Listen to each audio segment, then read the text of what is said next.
Welcome back. You're still watching the Afia Morning Show, and it's a cool morning in the coal city, Enugu, Nigeria. I'm Nathalie Uku, and as you may already tell, it's going to be an active and packed week. This week, like I said, it's all about the road to the election in Anambra State, and of course, we bring you insights as the week progresses. That's our lead, by the way. Of course, I'm not here by myself. Next to me to kickstart the week and start the engine is Oji Wachuku. Hi.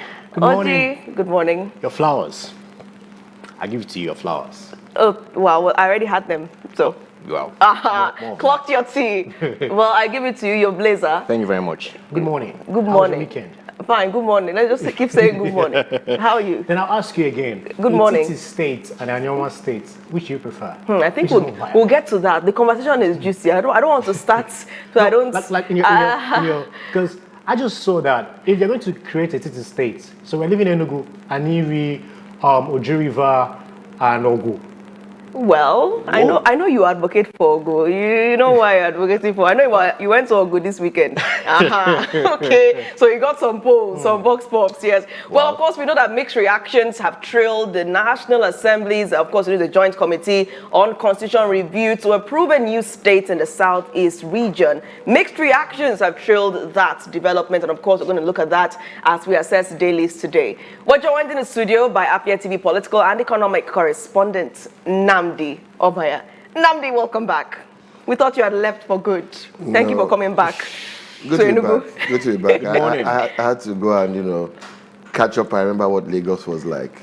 Of course, Afia had to be at Africa's 2025, go and remind Lagos that, they have competition in the East. Yes. And of course, draw eyes to what's happening here, bring attention to what we're doing here. Tell Lagos what they're up against. What's Lagos up against? Yeah, and if they want to know what's truly happening in this region, stop looking at paid bloggers and look at a quality television channel that's regulated, and so we'll be very careful not to just tell you sensational lies that they can, one tweet they can delete later.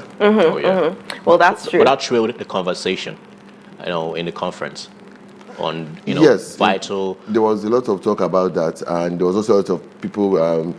This carried over from last year, a master class talk I gave at the National Advertising Conference, and that topic came on again at Africa's, which is the fact that people are worried about losing their jobs to AI and new technology. So, yeah, so that was one of the main things. You see a lot of people with the amount of, I know a lot of broadcast technology was available. So a lot of people in MTR and PCR are looking like, wait, so there's a fader that once this mic starts talking, the camera switches by itself, and PCR, MCR, and God help cameraman. you. God help you. You are just whispering to someone, go close up, and the mic just picks your time, just like pointing like this. I mean, it's going to put a lot of people on meeting. But let's look at headlines quickly before we continue. I mean, I'm sure our viewers are eager to see what's making the news. And of course, it would start with Oji's lead this morning, and that is the state's creation, beginning with Daily Sun. And they led with this story: state's creation, Nigerians divided over NAS approval. Hypertension threatens future of Nigerian young adults, according to a cardiologist. Air Peace begins Abuja, London, Heathrow flight operations. H1 Access Holding records 42.4 trillion naira in total assets growth. Unijust students kills, buries mates in shallow grave. Away from Daily Sun to Blueprints, alleged genocide, Nigeria's conflict, social, not holy war, according to the Vatican secretary. Mosques also under attack, Muslims killed, according to Cardinal Parolin. It's mischaracterization aimed at dividing Nigeria. Fani Kayode speaks. Chinese investments in lithium processing hits $1.3 billion, according to Alake. Youth can only be asset with education, security, economic opportunities, according to EBA. On this day, at Dedeji, FIRS collected 22.59 trillion naira in 9 months, 47.39 trillion naira in 2 years. Dangote projects over $55 billion annual revenue from refinery as Afrexim Bank considers fresh $5 billion expansion credit. And straight to the nation, National Assembly Constitution Review Panel proposes 6 new states One state per geopolitical zone committee to pick out of 55 requests. Supreme Court Justice worried about lawyers' poor legal knowledge. Police uncover baby factory in Ondo. Rice price crashes across Lagos markets. And lastly here, Nigeria records over $50 billion in cryptocurrency trading. Daily Trust. Farmers FG disagree over drop in food prices. High rent driving us out of Abuja, says residents. Killings. Nigerian Muslims also victims, Vatican Cardinal says. 5 teenagers die in Gombe boat mishap. Dangote refinery expands capacity to 1.4 mbpd. National Assembly Committee proposes 6 new states. Nigerian Tribune. Dangote refinery aims to be world's largest in 3 years. How states waste billions on unviable airports. Only 3 out of 30 airports profitable, says FAN. States can leverage aviation business to boost trade, says expert. Ekiti 2026, 886 delegates to affirm Oyembaji as APC consensus candidate today. Lagos government violated court order, demolished 100 properties in Oworonshoki, says Falana. Police deny attacking residents during demolition. NDLEA raids Lagos nightclub over drug party, arrest over 100 suspects. Resident doctors to begin indefinite strike November 1. PDP convention, Southwest leaders zone secretary to Oyo, auditor to Ogun, Ekiti Ondo to produce deputy organizing secretary. Makinde meets BOT members. Southeast lawmakers threaten to boycott convention. Sule Lamido's loyalists vow to resist Turaki's emergence as PDP chairman. Vanguard. NECA man NACCIMA reject Senate's NSITF takeover. One against politicization of workers' funds, say move to amend Act threatens transparency, violates ILO's convention. Soludo's campaign moves to Orumba. Nigeria loses $6.8 billion to oil production shortfalls in 8 months. Dangote expand refinery capacity to 1.4 million barrels per day. I will sack incompetent contractors, says Obebolo. Enugu government arrest man for defiling to his 2 daughters. Serap to NMPCL accounts for missing 22.3 billion naira, $49.7 million, 14.3 million euros, and 5.2 million euro oil funds. Asset holdings, gross earnings up by 13.8% to 2.5 trillion naira. Lastly, on the Vanguard, resident doctors declare indefinite nationwide strike from October 31st.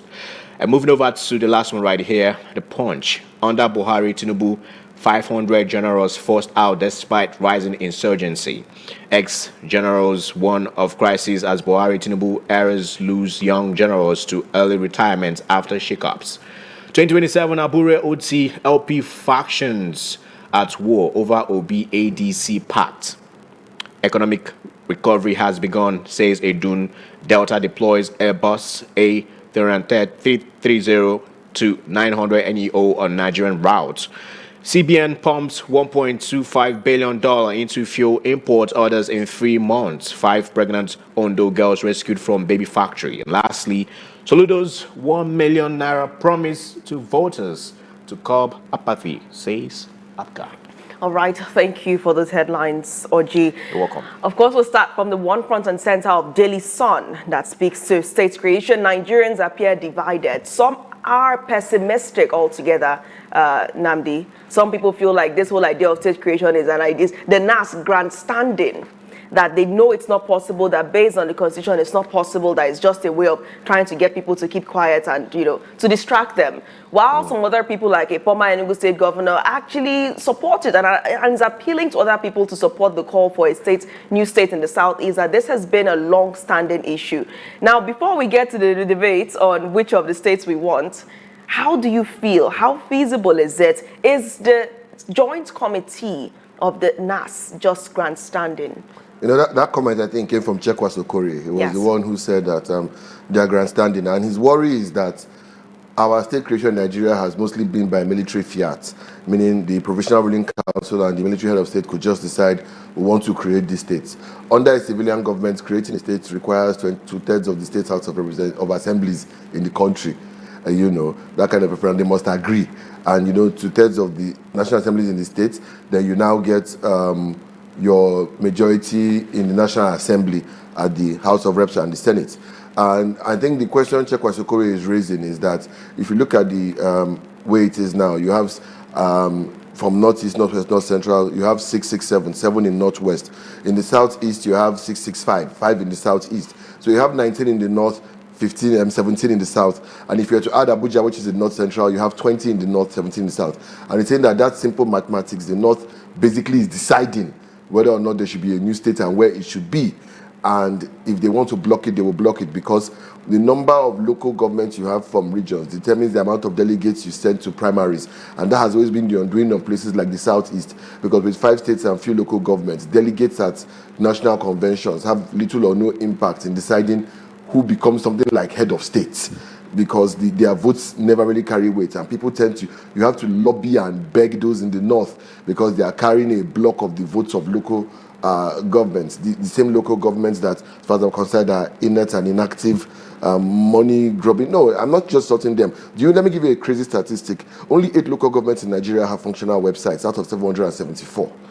True number. So this that's why Chukwuma Soludo believes that they are grandstanding. You look at the secretary, the chairman, the Cameroon secretary chairman of the Arewa Consultative Forum. He is saying that we don't need more states because many states can even survive on their own. And to an extent, I agree with him. Many states can survive on our own. But the problem is that we keep creating states where we shouldn't create states. We keep creating states in places that are not viable.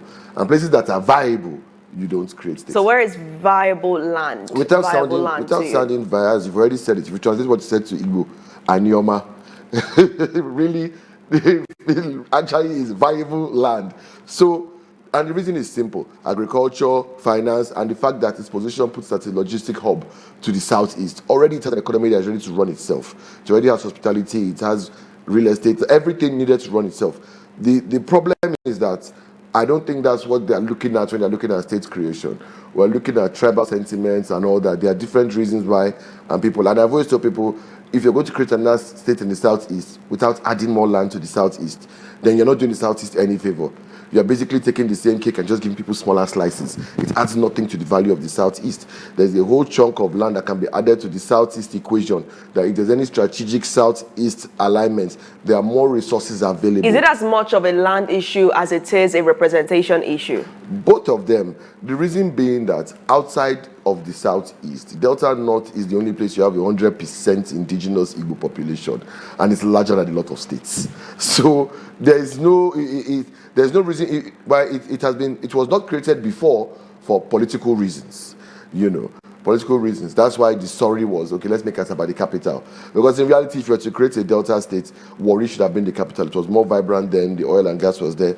But everybody in their heart of hearts knew that there should have been an Anioma state, a clear, demarcation. But this idea of having an Igbo state on the other side of the River Niger was, to the people who fought the Biafra war, a quote-unquote security concern. And some believe that rationale is still driving the coastal road ideology. That's why a lot of people are kicking against it. So, that the viability of having more land is more important, because you're bringing more resources to the table, not taking a state and cut it. When you take an already existing state in the southeast to existing states and cut them, what you're doing is that you're using their overall resources to put together somewhere else and increasing their expenses. Somehow I do disagree with you, because one of the justifications for the creation of new states is to bring government closer to the people. Sometimes governors are not able to manage the whole state. They're still hinterlands. That's why we have local governments. Like I remember I said local governments. That's the job of local government. It's just that we've undermined the local. A mayor in the US is a big deal. The mayor of London is a big deal. Mayors in other countries are a big deal. In Nigeria, local government chairmen, people don't even know who their local government chairmen are. They're not held accountable. They don't do anything. That's why you have local government chairmen. That is the closest level of governance to the people. If you look at the term governor, It means to govern. He's overseeing the territory. He's governing. The actual representative government is the mayor, the local government at that level. They're not doing anything. That's why it feels like when they say ungoverned spaces, every ungoverned space is located in one local government in Nigeria. But if you have a place that has large expanse of land, and instead of investing your money in forest guards and things like that, you want to be driving an 8-car convoy, then the problem is not whether or not we have governors.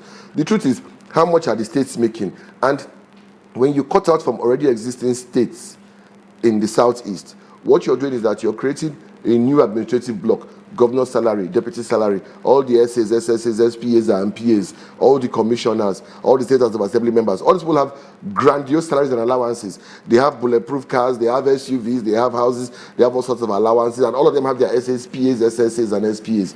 So when you look at this top-heavy government you're creating for no reason, when you have places you can literally, without much effort, create a state that you're not exactly needing this.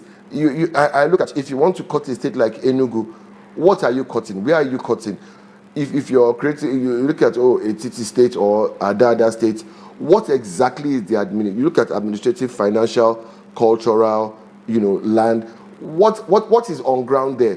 You could say agriculture, yes, but how much infrastructure and development is already I have available? an interesting question for you, but Oji, go ahead. Okay, I want to deviate though. But then again, you said something very salient about mayors not, having all those powers. But how can we start having a conversation on giving these individuals those powers to literally govern the people directly under them, the grassroots, right? And avert all these handicaps?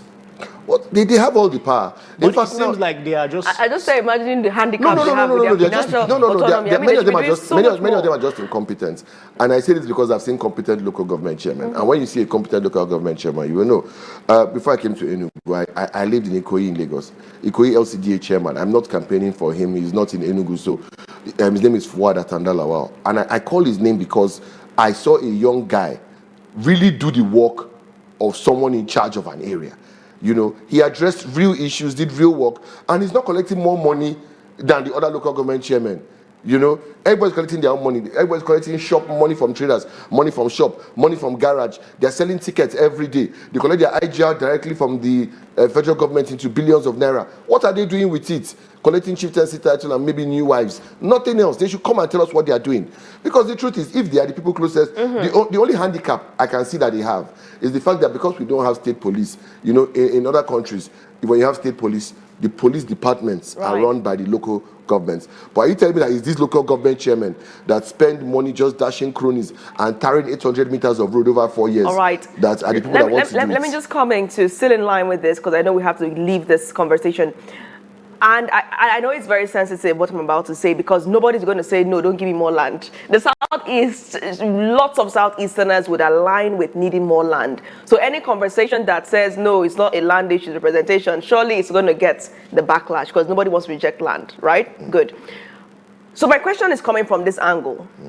What is the guarantee that if new land is provided, it will solve the innate challenges, the handicaps that these local government chairmen have? What is the guarantee that if more land is given to the Southeast for Anambra State, which you support, that the LG chairmen in those states would not be handicapped? Well, the thing is, and I don't want to say to hell with the LG chairman, but it's more about the local government than the chairman. The East has to have a kind of representation at national level that is very, very key, which is why I don't support the one state in every geopolitical zone. Because if you do that, you're adding one state to everybody and still keeping the East at a disadvantage. Remember what I said at the beginning, number of delegates at national conventions. These things depend on the number of local governments you have. So that one is very important for me. The issue of extra land in a region is landmass or landmass population. All those things affect all sorts of allocations. And let's be honest, Nigeria, the world is in such a way that when there's ethnic similarities, sectarian reasons, proximity, all these things are what leads to coalition. And the more resources the group has, the better for the group.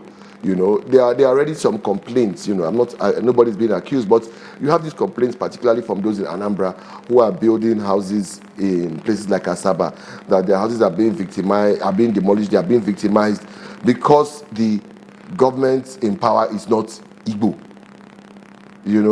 The capital is an Igbo territory, and you have a state that has Ishekiris, Ijos, Urobos, and all the different Igbo sub-ethnicities.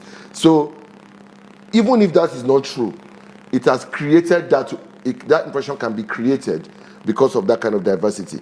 There is no state like Delta right now with such strong blocks of demarcation, like the Ishekiris are where they are, the Urobos are where they are, the Ijos are where they are, the Igbos are where they are. Like everybody is so well demarcated. All right. You can create 4 states out of Oji, it. I would like to come to you as well because you are also from Enugu and Nnamdi supports, bless you. Would you like some water? No, I'm okay, thank you. Okay, so Nnamdi supports Anyoma State. Which do you support? There's Ada, there's a Titi State. But now, for now, right, I think the state that is viable is Anyoma. Anyoma, we need to connect, to our brothers over there across the river, right? And later on, we can now start talking about ATT and Adada. But now, the only state that is viable, if you look at it holistically, is Anyoma State. Yes. Well, I'm going to now depart from the both of you, and I'll choose Ada State. Ada. Now that I can still come actually connect. It can come, but it has yeah. landmass. But let me ask you one. There's a very simple question I ask. Every state has to have a reason why they are fighting for, where they want to go. There are cultural reasons. There are, reasons of, like we talked about, the bigger picture of the Southeast needing another state, and there are many reasons.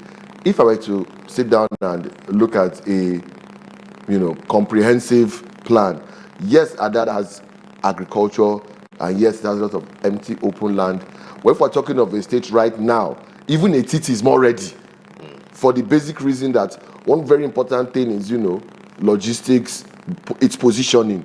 It's even more ready to start off as a state. You don't want to start a state that cannot sustain itself. Nigeria is not that country yet. You need a state that right now, if the places you want to break up from Abia, from Enugu, and for the Etiti state, which is that 5-point area around Isochi, Lokpanta, Okigwe, that whole area, already, you look at we're calling, Okigwe, we're calling, parts of those places leading to Afikpo. We're talking of Ogu. We're talking of places that already have quote-unquote resources. You can't start a state where the only thing there is UNN. If we're going to be very honest, it has not, that whole region has not developed itself and will quickly become a burden on Nsukka.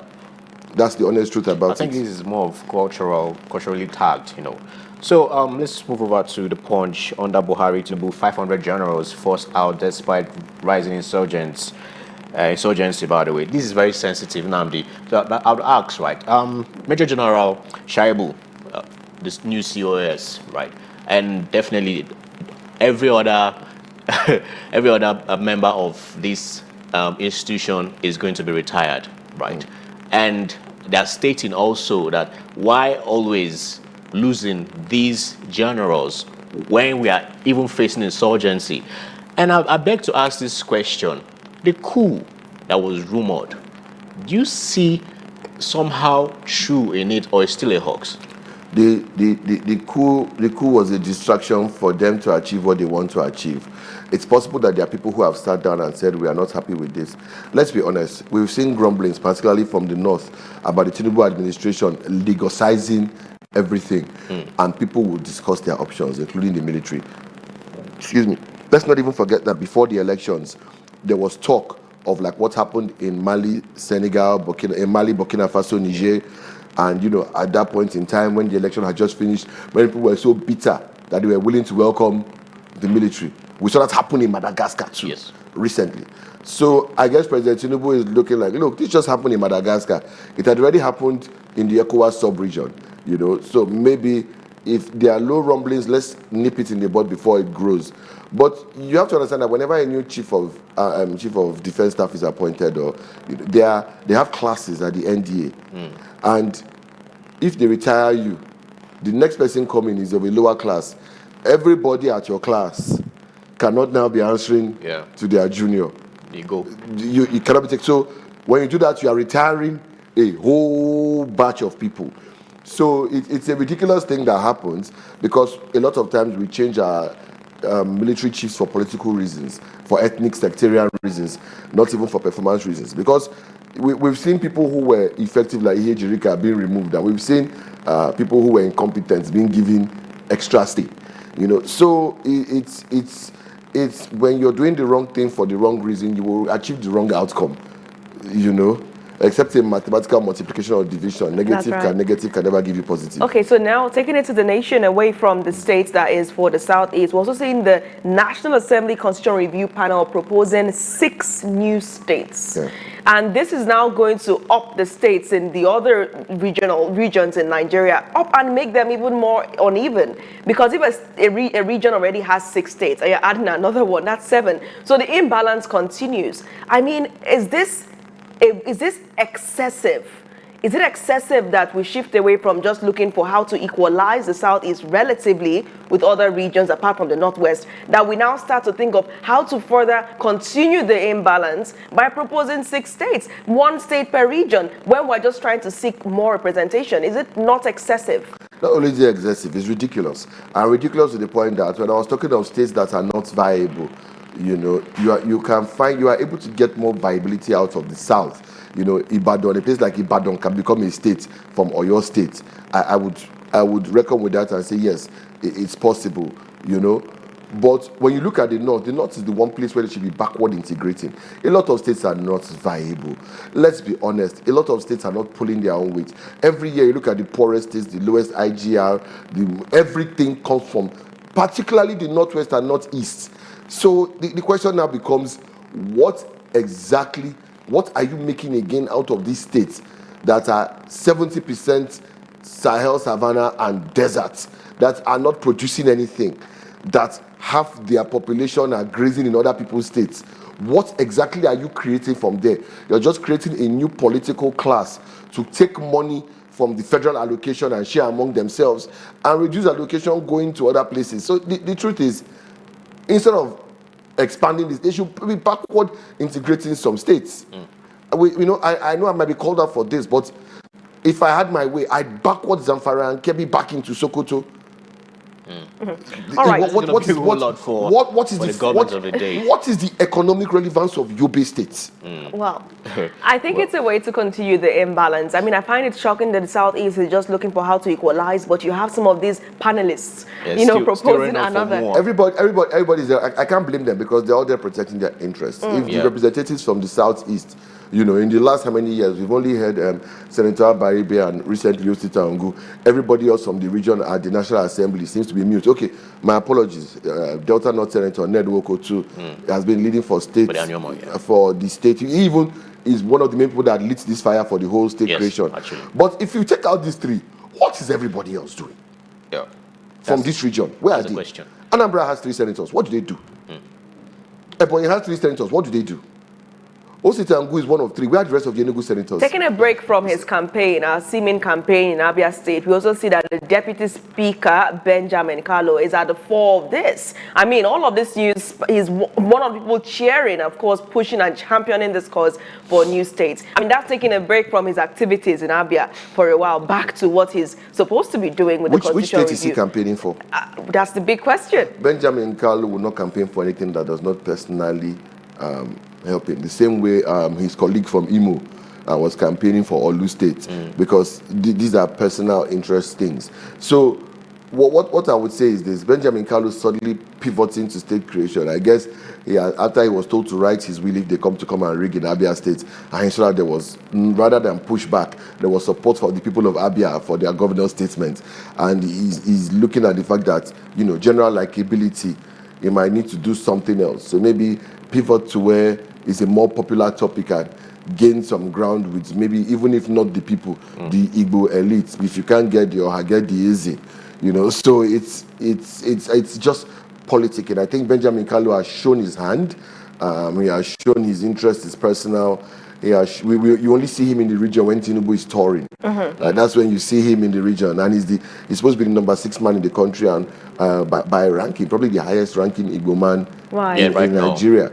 But he has shown that he has not been a leader, he's been a divisor, and he's basically turned himself to part of the escort retinue of the president when he's touring the region. Just like, guys that take you hiking. He's probably we talk about he's a tour guide for the president. Bende local government area has been in the news of late, and I realized that Bende local government became very foremost when Benjamin Carlos started his whole very vocal behavior in Abia State, right? So we saw the report Emmanuel did earlier showing the community in that local government which doesn't have power, it doesn't have water, people are fighting at a tap, you know, no water, no electric source for so many years, right? And at the same time, we saw the allegations at the weekend about police brutality. Family members came out and said their relative went there and did not come back, that he died, and the CP addressed that. And so a lot of things have been coming from Bende, and that is the local government that this deputy speaker represents. Do you think these are politically motivated, or is he not doing enough for his local government? It's not a good look, but again, Bende has a local government chairman.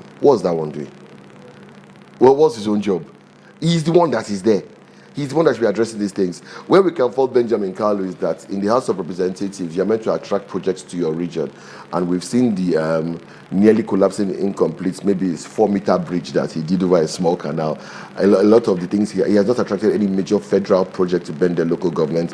It's crazy that despite being one of the top Nigerian hubs for natural palm processing, like it's a palm oil rich region, nothing attracted there. We're seeing people it had to be Alex Oti that is the one talking to oil palm growers, and he put the deputy governor of Abia in charge of that. They're the ones going into Bende to invest. You have, you know, somebody from there who can attract national projects, national agricultural grants. There's so many of these things going around. And you have the number 6 man of the country from that place, and what he's doing is to go and dance with women tying wrapper. Wow! How does that help the situation? You paint a vivid picture now. You paint a vivid picture. Let's look at another news that came up. Of course, still in Abia, we saw Chief Mascot Carlo declaring for governorship in 2027. In fact, he said he's declaring for the APC ticket. Do you think that when Benjamin Carlo was making those utterances in Abia State, that he was referring to mascots perhaps taking over from Alex Oti? It's possible, because they all belong to the same brigade of rent seekers who have kept Abia in the Stone Age for so long, and the fact that things are changing, it's all in the same gang. You know, it might not be him running for governor. You know, it might have been a smokescreen, or mascot Uzokalu might be a smokescreen. You never know, you know, which is which. But what I would tell you is this: they are from Benjamin Kalu, mascot Uzokalu. They are all from the same era, the pre-Oti era, the era that Abians right now don't want to go back to, where you had cassava growing in the middle of the Port Harcourt expressway, where the state was basically in the Stone Age, and just people picking government money and enriching themselves. Chief Mascot Carlo gave credit to Governor Alex Oti, saying that the reason he did not even go ahead to challenge the election was because Abians wanted change, and the change they got, so he decided not to go there. But he started to talk about issues, and I noticed that when he was addressing the crowd, when he was declaring for APC, he said that he would make sure that these records are transparent. He seemed to be harping on what people in Abia have continued to complain about, which is transparency in funding. That appears to be a major part of his manifesto. Do you see a Chief Mascot Carlo taking over from Governor Alex Oti in 2027? Except they want to, you know, go and vote in a way and bring the results to Abia. The truth of the matter is this: if you've gone to Abia, I'm not campaigning for Dr. Alex Oti, but if you've gone to Abia, if you've been on the ground, right now, except he does something really crazy, nobody is winning him. There is a series of projects that have started, a series of projects that are continuing. I was there live. I saw people who moved from A-line into the new plazas at area. I saw the Aba people who have forgotten what NEPA outage looks like. I'm seeing businesses thriving. Opportunities are growing in that place. You think this? I've seen now they started the Ikotekpene Road. That's a federal project. From Umuahia to Uyo, the Ikotekpene Road, that has one of the most prominent federal universities, Michael Okpara University of Agriculture, Umudike, is on that road. And the number 6 man in the country could not attract them, the federal government, to fix that federal road. It's so terrible that you know you're in Akwa Ibom when the road becomes like tarmac. 25 kilometers that you use hours on. It was terrible, it had collapsed, and now the state governor is the one addressing it. And you think that those people are going to remove him because from 1999 to 2023, they should go and bring out the transparent records. It's so funny. You know, it's so funny. This is ultimate gaslighting. It's so funny, right? You come to a state and the governor is working you're playing opposition politics with the lives of the people. Definitely, because that's what this whole thing is. Mascot is you are plugged to the APC, you can be campaign and all that, but it's going to be hard for any individual in that state to counter this individual. I'm talking about Alex Oti doing even if they conduct an election today, free and fair election. Alex Oti, I'm not campaigning for Alex Oti, but we know what's going to happen. Even if it's not free and fair. Yeah. No, but because you can reach to the center. You know what it means to connect to the center. Guess what? You can rig and rig and rig, but there's the kind of gap like Peter Obi had in Lagos. That you can't close, no matter how you rig. The truth is this: I don't think anybody, and I say with all due respect to the Uzokalu family, anybody with that surname should not be talking about transparency of governance finances. That's because a big blow. we have 8 years. We have 8 years to attack that statement. Okay. All right, we're already out of time, but you can ask your question. Okay, I just wanted to since we're talking about elections, Professor Soludo promising 5 million, 4 million, 3 million, 2 and 1 million, of to the wards. But APGA just came out to say that the reason why is just because of to curb voters' apathy.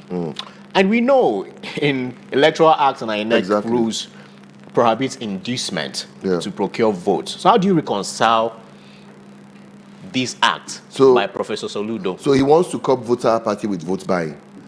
Are you if Nigeria was a serious country, there should have been serious ramifications now. So much should have been at INEC clamoring for disqualification from this election, because this is open inducement. Vote me and I will give you money. Are we joking? You don't understand. This is inducement now. What are we talking? What else is there to say? How do you want to spin it?